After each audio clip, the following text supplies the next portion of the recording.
Saludos, mi nombre es Euricio Rodríguez.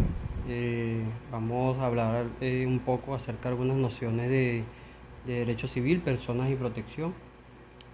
Vamos a iniciar pues hablando un poco acerca de lo que es la persona jurídica. Y bueno, entendemos por persona jurídica una persona ficticia, abstracta e irreal, capaz de ejercer derechos y contraer obligaciones, también de ser representada tanto judicial como extrajudicialmente. También entendemos como persona jurídica pues una unidad orgánica resultante de una colectividad organizada de personas o un conjunto de bienes para la consecución de un fin social durable y permanente, siendo a su vez reconocida por el Estado pues, con una capacidad de derecho patrimonial. En Venezuela, nuestra Carta Magna establece lo que son las personas jurídicas de derecho público, y aunado a esta también tenemos el Código Civil en su artículo 19, pues donde nos señala que la persona jurídica se subdividen tanto en personas de derecho público y personas jurídicas de derecho privado. Ahora vamos a hablar un poco acerca de lo que es la personalidad jurídica, o como otros también se hace llamar o lo conocen, personería jurídica, y es precisamente aquella por la que se reconoce a una persona, a una entidad o asociación o una empresa con capacidad suficiente para contraer ciertas obligaciones, también para realizar actividades que generan plena responsabilidad jurídica frente a sí mismo y frente a terceros. La personalidad jurídica también atribuye lo que son ciertas titularidades, ¿verdad?, de deberes y obligaciones por el simple hecho de existir, sin necesidad pues de que sean autorizadas por terceros. Y precisamente al tener titularidad de derechos y obligaciones, la persona o entidad ya puede obrar pues legalmente. Ahora vamos a hablar un poco acerca de los atributos de la personalidad jurídica. Y el primero de ellos pues el nombre. Luego tenemos el domicilio, la nacionalidad, la capacidad y el patrimonio. Para hablar un poco del nombre, este atributo de la persona jurídica se diferencia entre la persona jurídica tanto de derecho público como de derecho privado, ya que las primeras son bautizadas por el Estado en la norma pues en que crea, o en la norma donde crea esta persona jurídica.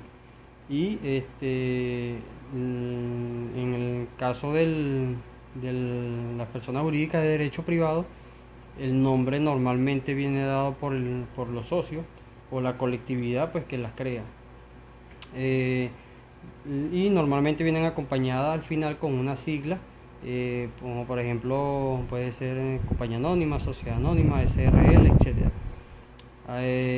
También pues tenemos que en las personas jurídicas de derecho privado el nombre también es conocido como la razón social.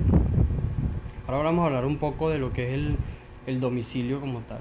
Y bueno, consiste en el lugar donde la persona jurídica tiene su residencia, ya sea con un ánimo real o presunto de permanecer en ella. También en el domicilio es la principal sede jurídica de la persona física. Y aquí en nuestro derecho, el derecho venezolano, se dice que se encuentra, o sea, el domicilio se encuentra en el lugar en que esta persona tiene el asiento principal de su negocio e interés. Ahora vamos a hablar un poco de lo que es la nacionalidad. Y la implicación fundamental es la consecuencia de la aplicación de la ley en el espacio. Es decir, con base a la nacionalidad regirán para su funcionamiento y desarrollo pues las normas establecidas para tal sistema jurídico. La capacidad, bueno, la capacidad es la esencia fundamental de la existencia, pues, de la persona jurídica, como atributo para actuar en derecho. Sin embargo, existen ciertos campos en los cuales estas personas, pues, no pueden intervenir, bien sea por su objeto social o por la condición colectiva del ente como tal. Por su parte, en el Código de Procedimiento Civil, en su artículo 138, establece que las personas jurídicas estarán en juicio por medio de su representante, según la ley, sus estatutos o sus contratos. Si fueren varias, ¿verdad?, las personas investidas de su representación en juicio, la citación, pues, se podrá hacer a cualquiera de estas personas que la representen. Ahora vamos a hablar un poco del patrimonio, y decimos, pues, que el patrimonio son todos aquellos bienes y derechos que pertenecen a la sociedad. Ahora vamos a hablar un poco de la capacidad jurídica, y la entendemos, pues, como aquella aptitud de una persona para adquirir derechos y contraer obligaciones por sí misma sin autorización de un tercero. En una clasificación de la capacidad jurídica, de acuerdo a la escuela clásica, ¿verdad?, la doctrina tradicional, nos habla de dos capacidades: la capacidad de goce y la capacidad de ejercicio. La capacidad de goce la entendemos como aquella que es idónea para o sea, que tiene una persona para adquirir los derechos. Cuando una persona, por ejemplo, nace viva, la ley le reconoce sus derechos. Desde que nace goza de esos derechos. Por ejemplo, se beneficia del derecho al nombre, a tener bienes, de su propiedad, etc. También tenemos la capacidad de ejercicio, que es la capacidad de disfrute o ejercicio, ¿verdad?, de una persona para ejercitar personalmente esos derechos. Casi todas las personas tienen capacidad de goce, ¿verdad?, de derechos, pero no todas pueden ejercitarlas personalmente. Por ejemplo, un propietario de un inmueble, pero que sea menor de edad, tiene capacidad de goce, pero aún le falta la capacidad de ejercicio. Es decir, aún no puede vender personalmente su bien inmueble. Ahora vamos a hablar un poco de lo que es la concepción y el nacimiento, ¿verdad?, lo que son las teorías como tal. La teoría del nacimiento, según esta, bueno, la personalidad comienza en el momento del nacimiento. Es universalmente aceptado, y bueno, esta teoría ha sido interpretada de acuerdo con dos corrientes, que es la teoría de la viabilidad y la vitalidad. La teoría de la viabilidad requiere que el feto no solo nazca vivo, sino que también sea viable, es decir, apto para la vida.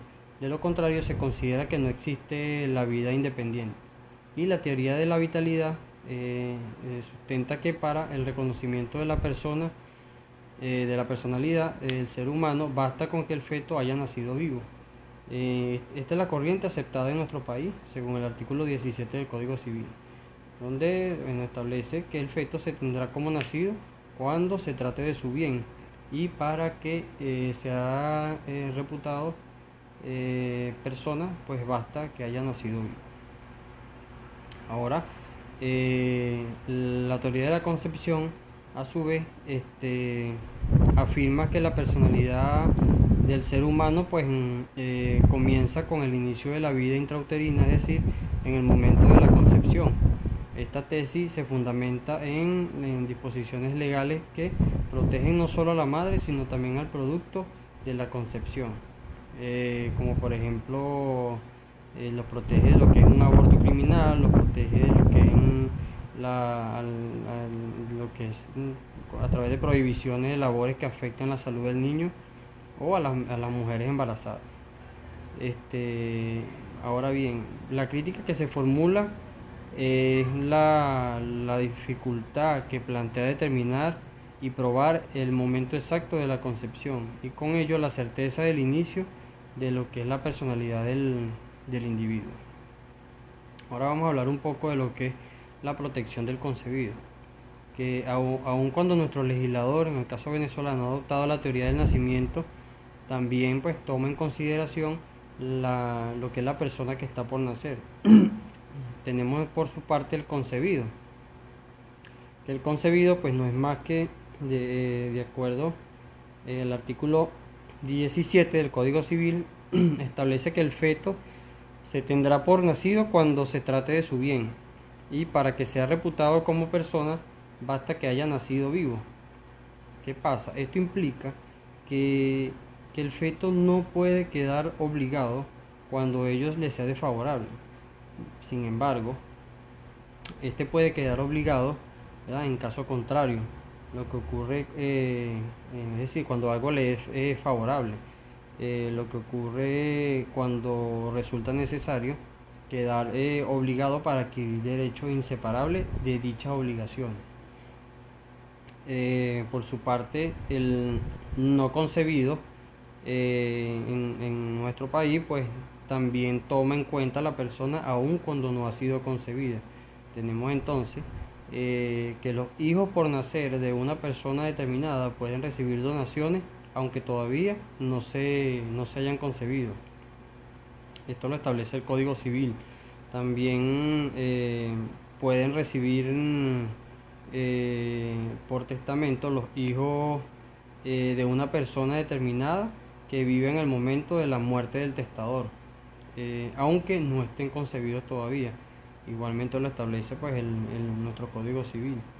Y finalmente pueden constituirse hogar en favor de los descendientes inmediatos por nacer de una persona determinada.